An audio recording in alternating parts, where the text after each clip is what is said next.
जय हिंद दोस्तों।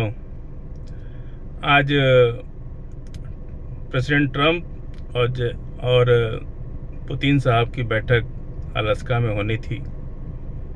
मैंने पहले भी कहा था कि ये बैठक बहुत ज़्यादा असर डालेगी मिडिल ईस्ट के फ़िलिस्तीन और इज़राइल के संधि पर, पीस पर। और जैसा कि मैंने ये भी कहा था कि ये बैठक एक नंगे तार को छूने जैसा है। प्रेसिडेंट ट्रंप ने जो कोशिश किया, बेहद ख़तरनाक कोशिश थी, क्योंकि जेलेंस्की कभी भी इस बात से एग्री नहीं है कि उनको जीता हुआ भाग जो रूस ने जीत रखा है उसे छोड़ा जाए। जेलेंस्की इस बात के भी पक्ष में नहीं है कि अमेरिका रूस से कोई बात करे। इसीलिए जब बात हो रही है एक तरफ, तो उधर जेलेंस्की ने, यूक्रेन ने हमला किया रूस पर, ज़बरदस्त हमला किया, जबकि ऐसा नहीं होना चाहिए था। यदि सचमुच ये बात हो रही थी, फिर इस तरह के हमले को रुकना चाहिए था। लेकिन इधर रूस और अमेरिका की बात भी हो रही थी अलास्का में, उधर जेलेंस्की ने काफ़ी ज़बरदस्त हमला भी किया यूक्रेन ने रूस के ऊपर। इसी कारण जो है पूरा मिडिल ईस्ट और नेटो कंट्रीज़ की जितने भी कंट्रीज़ हैं, वो अमेरिका से इस बात के लिए सख्त नाराज़ हैं कि आप क्यों बात कर रहे हैं रूस से, जब लड़ाई हो रही है।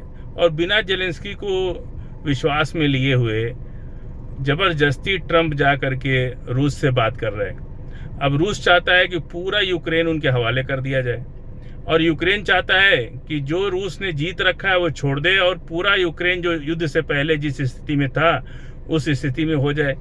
दोनों ही बातें मुझे नहीं लगता है कि ऐसी हैं जो मानने योग्य हैं।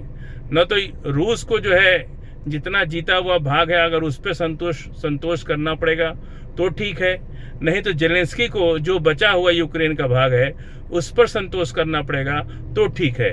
लेकिन दोनों की अपनी अपनी जो डिमांड है, इसके चलते मुझे पहले से ही इस बात का पूरा अंदेशा था कि ये बैठक बेनतीजा होगी, कोई निर्णय नहीं निकलेगा।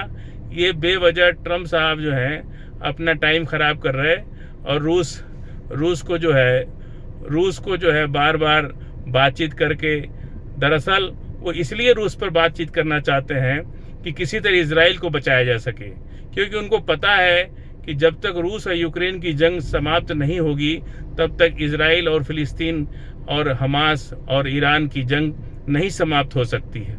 इसलिए वो बार बार इजराइल को बचाने के लिए वो बार बार यूक्रेन पर समझौता करना चाहते हैं। लेकिन इजराइल से इतना ज़्यादा उनका प्रेम है कि वो इजराइल के लिए कुछ भी करने को तैयार हैं, जबकि पूरा फिलिस्तीन, इजराइल का जितना भी भाग है वो सब फिलिस्तीन का है। ये सबको पता है, अरबों की धरती है वो। तो उसके बावजूद भी जिस तरह से इजराइल को पक्ष में करने के लिए या इजराइल के लिए वो बार बार यूक्रेन की कुर्बानी देने को तैयार हैं, लेकिन इजराइल के लिए कुछ भी करने को तैयार हैं। जय हिंद।